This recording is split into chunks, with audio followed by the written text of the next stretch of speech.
Ok, chicos, vamos a pasar ahora con estenosis aórtica, insuficiencia aórtica, que de hecho son muy interesantes, y luego pasaremos ya al corazón derecho. ¿Sí? Muy bien. ¿Qué es la estenosis aórtica? Bueno, como dice estenosis, es un problema con la apertura. ¿Sí? ¿De qué cosa? De la válvula. En este caso recordemos que la estenosis aórtica, como afecta a la válvula aórtica es una válvula semilunar que actúa principalmente en la sístole. En cambio, las aurículas ventriculares se caracterizan, como la mitral, en trabajar en la diástole, ¿sí? Porque es la fase de llenado. ¿Qué va a pasar aquí? Bueno, al haber una reducción del orificio valvular aórtico, normalmente es menos de 2 centímetros cuadrados, como dato interesante, eso va a generar una obstrucción. Entonces, el flujo sanguíneo que debería pasar del ventrículo izquierdo hacia la aorta puede resultar dificultoso de pasar, ¿no? Entonces, como, puede haber un buen volumen, pero debido a esa obstrucción, no va a poder pasar el flujo completamente. Por ende, un menor gasto cardíaco. ¿Sí? Muy bien. Ahora bien, se puede localizar, ojo, pregunta de examen, a nivel supravalvular, encima de la válvula, o subvalvular, debajo de la válvula. Cuando, ojo, y eso sí me puede preguntar, cuando es encima de la válvula, acordemos de un famoso síndrome, ¿sí? El síndrome de Williams, característico de una ubicación supravalvular. Y cuando es por debajo, normalmente va a afectar al tracto de salida del ventrículo izquierdo, ¿sí? Me explico. Imaginémoslo así. Aquí está la aorta, aquí está el ventrículo, ¿no? Ventrículo izquierdo, aorta, y aquí está la válvula. Cuando el problema de la estenosis es acá, en la parte superior, síndrome de Williams. Cuando es en la parte inferior, pues afecta el tracto de salida del ventrículo izquierdo. ¿Correcto? Lo que va a causar por ejemplo, eso puede ser causado, eso puede causar, por ejemplo, una miocardiopatía hipertrófica por causa obstructiva. Porque como la válvula se está obstruyendo, ¿no? ¿Qué va a hacer el ventrículo? Va a tener que hipertrofiarse, hacer mayor fuerza, mayor presión, para que su flujo sanguíneo pueda salir lo más fuerte posible. Así que ponemos esa causa consecuente, ¿no? Esa consecuencia. Miocardiopatía hipertrófica obstructiva. ¿Sí? Ahora, dato importante, la mayoría de patologías aórticas o valvular aórtica son para ancianos, no son como en la mitral que era para mujeres y que eran parte jóvenes, ¿no? De cuarto decenio de la vida, ¿sí? Y la causa más frecuente en ese grupo etario va a ser degenerativa, o sea, la válvula se va a empezar a calcificar, ¿no? Por ejemplo, en el caso de la subvalvular, porque es la más frecuente en ese sentido. Si no, sería síndrome de Williams, ¿no? Y algo importante es que como la vejez también puede acompañarse de aterosclerosis, también va a ser un factor de riesgo a tomar en cuenta. Porque imagínense, una aorta con placas de ateroma sumándole a una estenosis aórtica, o sea, el flujo sanguíneo no va a poder pasar como aunque quiera, ¿sí? Pobre ventrículo izquierdo va a tener que trabajar más.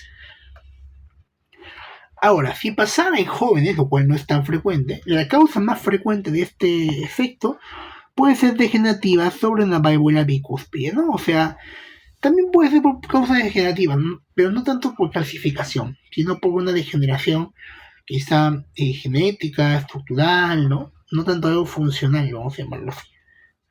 ¿Correcto? Así que veámoslo de esa manera. Ya, y ojo, me explico. Válvula bicúspide se refiere a que en vez de que la válvula tenga sus 3 divisiones, como es normal de una aórtica, solamente 2 se van a poder abrir. ¿Sí? O sea, las que acabo de rayar, ¿me explico? Perdón. Así es la válvula aórtica. ¿Sí? Entonces, solamente las que estoy pintando de azul, por ejemplo, se van a poder abrir. O sea, 2 de 3 conexiones. Por ende, como ese va a ser cerrado, la causa más frecuente es algo como la válvula bicúspide. ¿Sí? Bicúspide porque solamente abren en dos.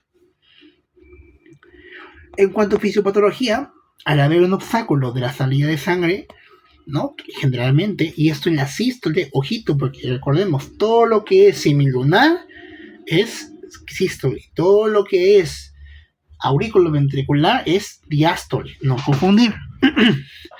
¿Qué va a pasar? La postcarga, que es la presión de la aorta, va a aumentar.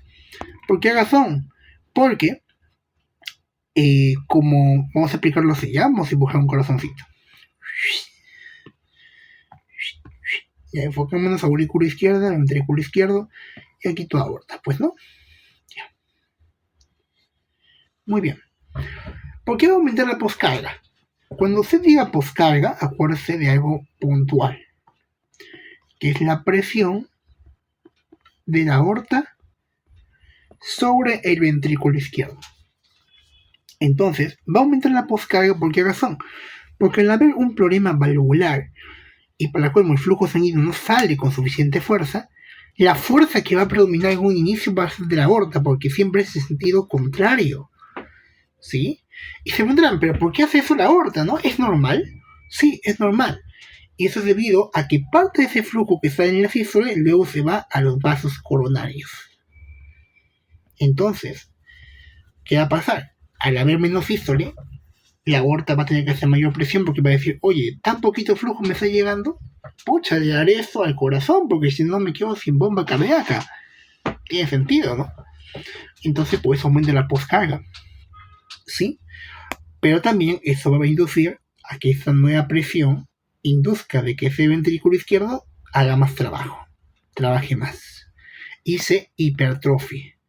Y como se está hipertrofiando y no está llegando suficiente sangre a los tejidos, se van a activar mecanismos de compensación, no por congestión, por ejemplo la línea de esfuerzo que eso era anteriormente, sino ahora por falta de perfusión. ¿Sí? Ahí se presenta el signo de disnea. Por esa razón, por falta de perfusión en los tejidos, el cuerpo está diciendo, oye, me falta sangre, me falta oxígeno, me falta eritrocitos, ¿no? Me falta gasto cardíaco. ¿Sí? La alteración principal sucede en la diástole. Ya hemos visto el por qué. Porque es, ¿qué cosa? Un problema también con el flujo sanguíneo. ¿Sí? Pero realmente el detalle está en la sístole porque no sale el flujo sanguíneo. E imagínense, ¿no? Si el flujo sanguíneo no está saliendo, parte de ese flujo, ¿qué va a pasar? Regresa y va a congestionar todo el ventrículo.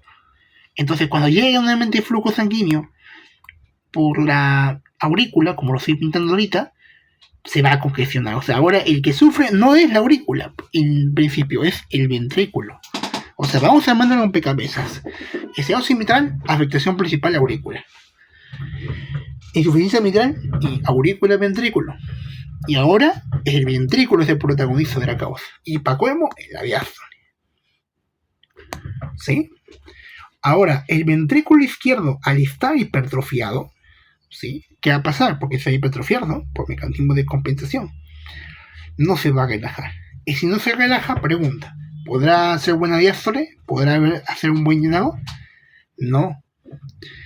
Por ende, la aurícula izquierda no se vacía completamente, o sea, no vacía completamente su contenido. Como dije, va a haber aumento de las demandas de oxígeno, ahora también, no solamente de los tejidos de toda la circulación sistémica, sino que también de mi miocardio, porque hemos visto que por no salir suficiente flujo, los vasos coronarios que origan el miocardio no van a poder alimentarse completamente. Y ahí se produce el signo de angina. Acuérdense. Por aumento de la demanda del oxígeno del miocardio se produce el signo de angina. O sea, el paciente presenta angina. ¿Sí? Y puede ocurrir síncope por una alteración sistólica. Y hemos visto por qué. Necesidades de oxígeno a nivel cerebral. En la clínica puede ser la famosa triada clínica, ¿no? Acordémonos que, de hecho, acá sí hay una forma de recordarlo. ¿Cómo lo diferencia de otras valvulopatías? Angina, síncope por perfusión y disnea. Ojo, no al esfuerzo. Disnea por falta de flujo. ¿Sí? Acordémonos de esos tres. Angina, síncope y disnea. La angina es el síntoma más frecuente y también sí, con el esfuerzo, ojo, no la disnea, la angina. Si hace esfuerzo en pata y le duele el pecho, cuidado. Estenosis aórtica. Y el síncope con el esfuerzo también. O sea, todo menos la disnea. La disnea no es el esfuerzo, es solamente la angina y el síncope. Acuérdense del ASD. ¿Sí? Angina, síncope y disnea. Ahora, si se presenta el síncope en reposo, pensemos en lo más feo, fibrilación auricular o incluso fibrilación ventricular. También puede haber riesgo de ACV por falta de perfusión de tejidos, ¿no? En este caso por isquemia. Puede ser el endocarditis también un factor de riesgo porque puede afectar la válvula también. Al igual que la mitral, cuidado. Y también muerte súbita. ¿Sí? ¿Cuáles van a ser las manifestaciones? Bueno, ascenso lento, tardus y anacrótico. Mejoremos esa palabra, ascenso lento, tardus. Onda A prominente, onda B prominente, todo eso por enclavamiento pulmonar o presión venosa yugular. Va a haber frémito, importante.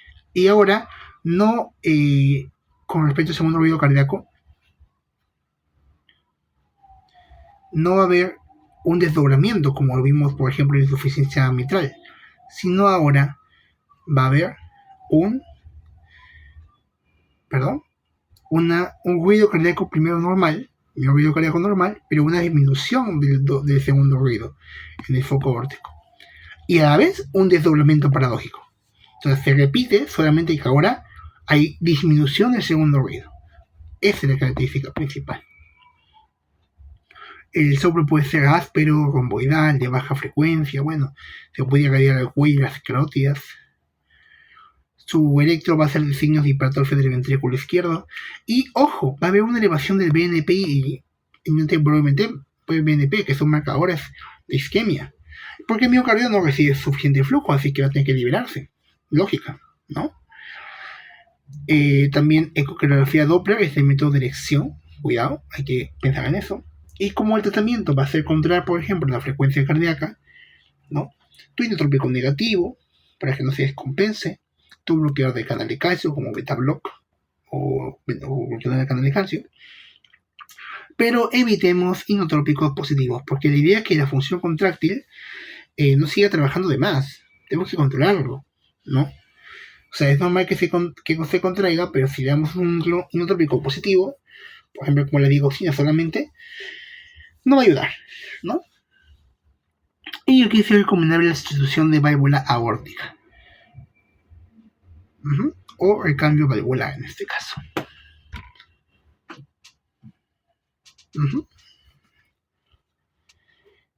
Así que, en resumen, ascenso lento tardus en el pulso, va a ser lento, anaclótico, frémito, disminución del 2R, no desdoblamiento solamente, como vimos en insuficiencia mitral, tu elevación de los marcadores, signos de hipertrofia en el ventrículo izquierdo, ecocardiografía Doppler, sí, acordemos de esos también.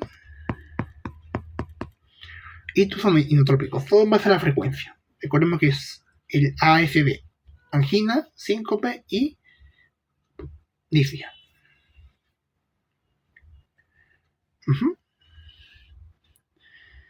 Ahora, en el caso de la insuficiencia aórtica, ¿correcto? Tenemos que pensar que la etiología va a ser siempre causada por una alteración de las válvulas de la misma aorta o de ambas, ¿no? ¿Por qué razón? Porque ahora hay un problema con el cierre. Entonces, si hay un problema con el cierre, puede ser que la aorta haga más presión y también afecte. La causa más frecuente también es degenerativa, ¿no? Pero también puede ser aneurisma, síndrome de Marfan, ¿no? Como en el caso del prolapso de válvula mitral, o colagenopatías también, ¿sí? O de tipo aguda, por ejemplo, las clásicas que siempre van a generar una insuficiencia aórtica, como lo vimos en simulación, disección aórtica, factor causante desencadenante para que se genere una insuficiencia aórtica. Y también endocarditis. Bueno, va a haber una regurgitación del ventrículo izquierdo, por lo mismo, ahora porque regrese el flujo, problema con el cerrado, por ende la presión de la aorta va a hacer mayor presión sobre el ventrículo, ¿no? Esto, la regurgitación del ventrículo izquierdo enviándole desde la aorta, que se une a su vez con la de la aurícula izquierda, ¿no? Se va a ver ahora el ventrículo también sufre solamente, porque llega el flujo tanto de la aorta como también ahora de la aurícula. O sea, ¿quién sufre más? El ventrículo. El volumen del ventrículo izquierdo va a aumentar porque va a haber volumen regurgitado de la aorta más el volumen de la aurícula izquierda, lo que va a causar dilatación. ¿Sí? Ahora imagínense con una disección aórtica, GGs, mucho flujo. Inicialmente va a ser compensadora, ¿no? Hace que el ventrículo izquierdo siga dilatándose. Va a empeorar la función sistólica, menor sístole, porque va a alterar el grado de contractilidad y aparece insuficiencia cardíaca, ¿no? En este caso, ¿qué sería? Una insuficiencia cardíaca que afecta a la sístole, o sea, sistólica. También suele haber síntomas cuando hay deterioro de la función sistólica, por ese mismo nombre.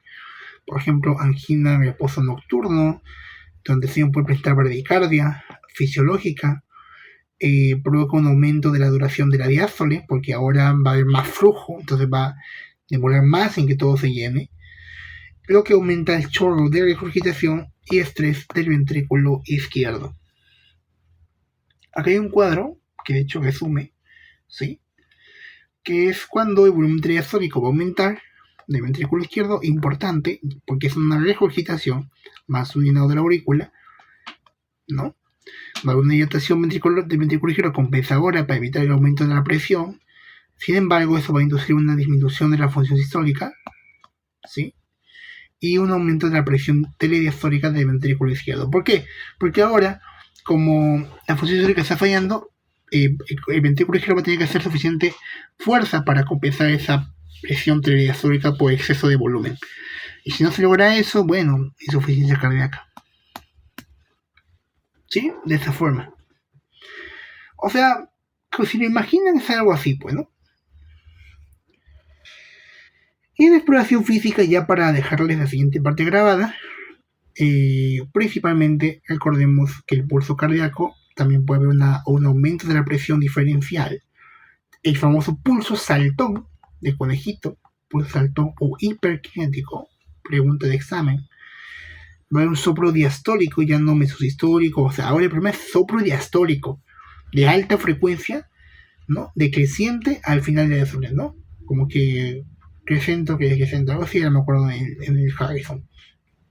También hay una disminución del segundo ruido, que de hecho es la característica a comparación también del anterior, que era estenosis, pero ahora va a haber un soplo sistólico aórtico. También el soplo de Auffrin, acordémonos de insuficiencia aórtica, que es causado por el chorro de regurgitación aórtico que se dirige contra la válvula mitral. ¿Sí?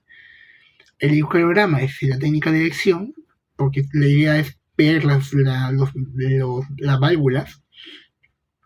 ¿Y qué le puedes dar en este caso? Bueno, tus vasodilatadores, diuréticos, los bloqueadores de canales de calcio, especialmente los hidropriínicos como el nifedipino, ¿sí? Y a nivel quirúrgico también requiere recambio valvular, ¿no? Solamente el lado mitral es lo que puede utilizarse de valvuloplastia cutánea con balón, ¿sí? Y no se olviden, pues, ¿no? Soplo sistólico de Auffrin y el soplo sistólico aórtico, a comparación. O sea, que hay dos soplos, ¿no? Soplo diastólico precoz y un soplo sistólico aórtico. ¿Y por qué les digo que se enfoquen en esos dos? Porque vean que los demás, ¿sí? El soplo como tal no se presenta de la misma forma. Por ejemplo, aquí hay soplo sistólico áspero, ¿no?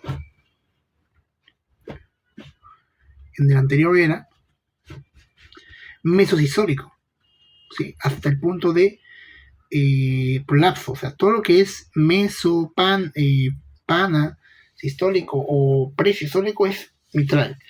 Y todo lo que es aórtico, ¿sí? Para verlo de esa forma, es, aquí está, ¿no? Soplo sistólico, igualmente acá, Solamente que la insuficiencia es soplo sistólico, sí, pero también es soplo diastólico. Ahí está para no olvidarnos. ¿Sí? Ahora, ¿por qué vamos a hacer vasodilatadores? Porque va a ser lo mismo. Tenemos que controlar la insuficiencia cardíaca. O sea, la insuficiencia cardíaca, ¿qué va a pasar? Bueno, vas a tener que evitar de que el flujo congestione los pulmones. Entonces, vas a vasodilatar los vasos para que no llegue mucho flujo sanguíneo. Vas a actuar en base al volumen, ¿no? Y también a la presión en este caso.